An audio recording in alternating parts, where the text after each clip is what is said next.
God Why damn. no nation wants to fight the B-2 bomber. B-2.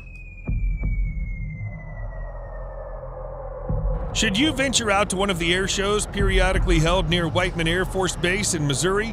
That looks scary. It looks like something like extraterrestrial. Yeah, it don't look normal. It looks like a UFO. Like aliens will be riding that shit, not humans. Yeah. That is mad. You may be so fortunate to spot one of the world's most otherworldly aircraft. Fuck The it. Manta-like B-2 Spirit stealth bomber. The Spirit's swept wings measure 52 meters across, half the length of a football field, and its cockpit bulges organically from the surface like that of a 1950s-era sci-fi spaceship, contrasting dramatically with the jagged, near 45-degree angles of its trailing edges. Why does the B-2 look so weird? And how does that help it evade radar? I think it looks cool. The Spirit... It looks like a Batmobile. Yeah, but like a jet version. Yeah. Batman should own this. Yeah. But it looks, you know, when they're showing it flying, it looks very flat. But it's a stealth bomber, so it's meant to be hard to pick up on the radar and stuff. And I believe it's very aerodynamic as well because of the shape. Especially with that body, innit? Yeah. Spirit was designed late in the Cold War to slip through the Soviet Union's formidable integrated air defense network, combining ground-based radars, surface-to-air missiles, and aerial interceptors and radar planes. Radars were a linchpin of any modern air defense system, so the Pentagon sought a stealth plane with such a minimal radar cross-section that it could only be detected at very short ranges. The Air Force's first stealth aircraft, the F-117 Nighthawk, was a promising start, but it could only carry 2 bombs over 900 miles unrefueled, not far enough to deliver a strategic strike deep inside enemy territory. In the 1930s and 1940s, aviation engineers had experimented with flying wing designs like Nazi Germany's Horten Ho 229. That looks quite mad for its time. That was the Nazi times. That looks like something from Star Wars. It looks quite small and cute, but I bet you in real life that's massive. I don't think it's small in real life. Yeah, you can tell. And the US XB-35 and YB-49. Flying wings generate additional lift and, coincidentally, are conducive to low radar cross-sections because their flat surfaces minimize opportunities for radar waves to bounce off. Yeah, flat. However, pure flying wings lack tail control surfaces, often leading to fatal aerodynamic instability. The B-2's design came at a turning point when fly-by-wire controls were entering widespread use. These mediate a pilot's commands through an electronic interface rather than directly via hydraulics, allowing a computer to compensate for unstable flight characteristics. The Spirit's quadruple redundant system, for example, manipulates flaps on the wings and engine thrust differentially to perform turns that most aircraft would rely on tail rudders and elevators to perform. Jet engines are a common weak point in stealth designs as they feature radar-conspicuous fan blades and generate hot engine exhaust that lights up infrared sensors. To avoid this vulnerability, the Spirit's intakes are mounted on the top of the wings and funneled air through S-shaped ducts to 4 F-118 turbofans buried deep inside the plane. You know what's crazy? This is what's current at the moment, this like mad stealth bomber. Like the design of it is so different and unique. And to think that they're making this now. So imagine in like 30, 40 years, what they're going to be coming up with. Then. Or even now that they've not like exposed to the public and they're in their hidden labs and stuff. You know, they say a lot of like the UFO the sightings, a lot of them are like planes that are being tested but aren't been announced to the people. So they're recording it thinking, what the fuck is that? It looks like a UFO. But it's really the US military testing like different ships. I would be surprised. There's $800 billion, yeah, nearly dollars $1 trillion, being yeah, pumped into the US military every year without fail, like. And it so probably they're gonna goes make more. sure everything is on smash. And they definitely have so much stuff that we don't even know about. It's just, and because they can't expose it, because then they don't want the enemies or the people to know everything. And producing Like same- like defenses to it. But 800 billion, fucking hell! What, you could just do anything with that. That's so much money. Mad. This configuration dampens both the B-2's acoustic and infrared signature. The Spirit furthermore employs secondary inlets that scoop up cold barrier air surrounding the bomber and mix it with the hot exhaust, which is then expelled over a flattened titanium carbon fiber surface to further diffuse the heat signature. Another key aspect of the B-2's low observability are radar-absorbent materials. The B-2's skin is already primarily made up mostly of non-conductive carbon graphite composite mixed with titanium. So technical. The most reflective areas, such as the intakes, flaps, and leading edges of the wings, are sprayed with additional radar-absorbent material coatings, which have been repeatedly tweaked over the years.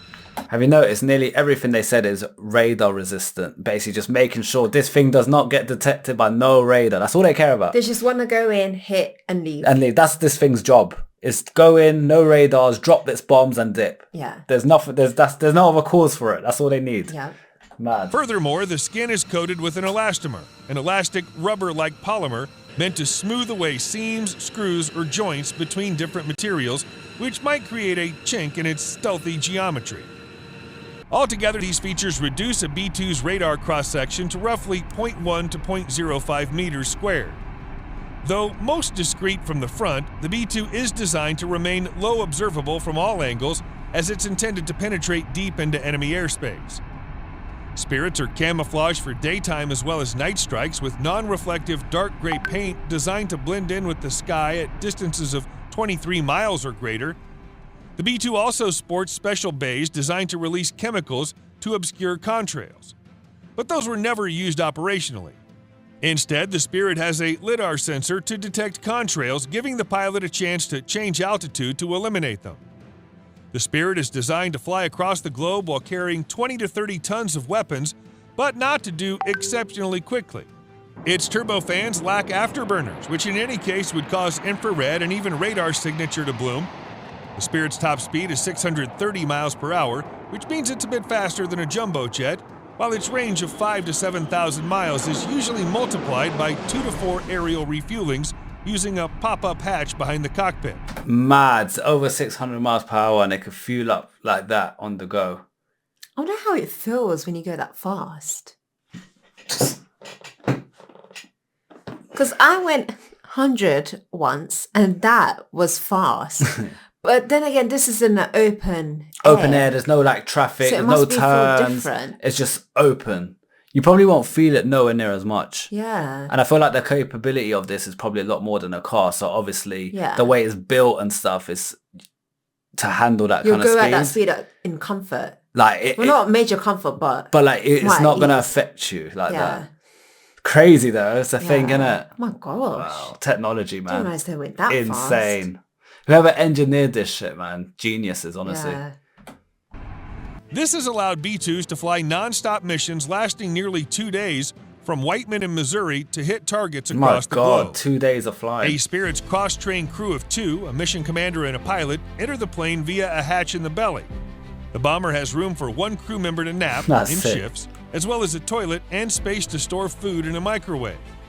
Though Spirits routinely use GPS navigation, they can get along just fine if navigation satellites are knocked out by using a star-oriented inertial navigation system backed up by a terrain recognition-based system. Satellite links and very high-frequency radio allow the crew to receive mission updates, such as the cancellation of a planned target. When a B-2 bomber approaches defended airspace, it enters stealth mode, retracting antennas, cutting off certain communication links, and even restricting the use of its flaps. If threatened by long-range radars and missiles over a wide area, it may descend to low altitude to reduce detection range. Its terrain following system, allowing the huge bomber to skim as low as 200 feet above the ground. Wow. Unlike the earlier Nighthawk, the B-2 bomber is equipped with an APQ-181 low probability of intercept radar that has been updated to an even stealthier active electronically scanned array model in 2010.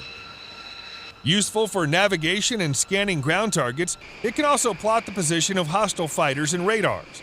That data is fed to the bomber's APR-63 defensive measure suite, allowing the mission commander to adjust the pre-programmed flight path to slip in between areas of dense radar coverage and avoid interceptors. Imagine like a country goes into war with the US and they just see these things flying over them. Dropping bombs. Just seeing them, you'll be shitting yourself. And then you know what's coming with it as well. It's like, What can you even do to that? It's gone through all the radars. It's dodged everything. You try to defend as much as you mode. can, but it's not going to be successful. What, throw rocks at it from the ground? Hoping one of them lands? Like, as if that What's was that anything. thing where we have a stick like that? And you Slingshot. Yeah, slingshot. Slingshot. Nah, man, it's just too much. It's too much.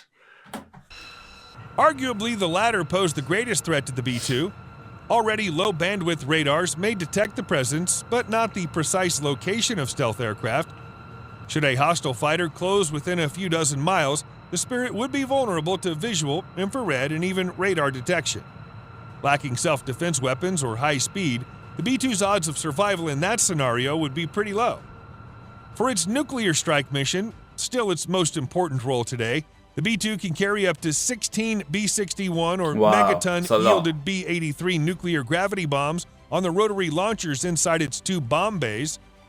A Spirit's avionics are hardened versus the electromagnetic pulses generated by nuclear blasts, and the pilots are offered creepy white face masks to shield their eyes from the flash of detonation. Damn. However, the fall of the Soviet Union prompted the Air Force to hastily adapt the B-2 for conventional weapons delivery.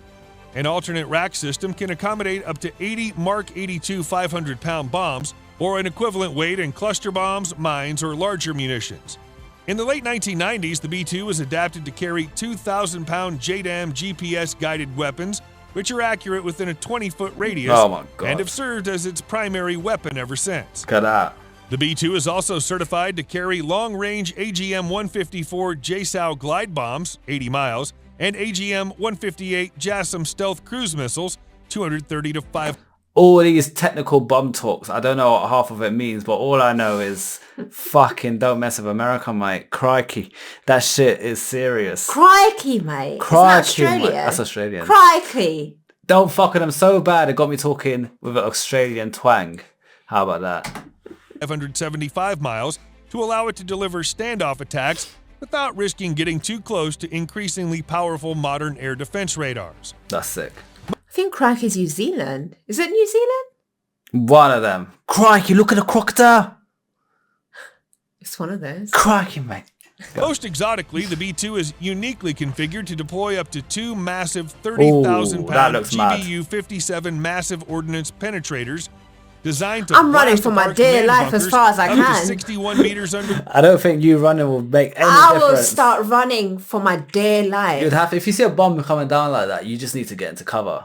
Not as if that it probably won't even do much, but you need to get in just cover. run and hope. as far as I Running can. won't do nothing. You, But I'm trying. you running will literally get you nowhere. A bomb blows up like hundreds of miles. How you guys? If a bomb drops out one of these big ones, how much of a radius in miles or kilometers do you Feet? think it will cover? Yeah. Isn't you running? Trust me, you're not outrunning that explosion. You need to get in a bloody Lamborghini and full throttle down the motorway for a while to I don't escape even that. think that's enough. To escape for a while as well. The ground. A capability meant to threaten Running, decapitation you know. of hostile foreign leaders As if. and destruction of subterranean weapons facilities. The B-2's ability to deliver such devastating weapons deep within the most well-defended airspace make it a premium, highly specialized war machine without equivalent. War machine, At that's least it. unless China develops a decent H-20 stealth bomber. So far, B-2s have mostly leveraged their range and payload rather than stealth for actual combat operations. However, the Spirit's awesome firepower and low observable characteristics will never be tested in the kinds of high-intensity and likely nuclear-grade power conflict it was designed to fight. So sick. I'd love to have a job like that. Dealing with them planes. Jets. We should get one. We should get one. We'll park it in the driveway. I'll put it on turbocharge, mate. Shit will be flying. It is stunning.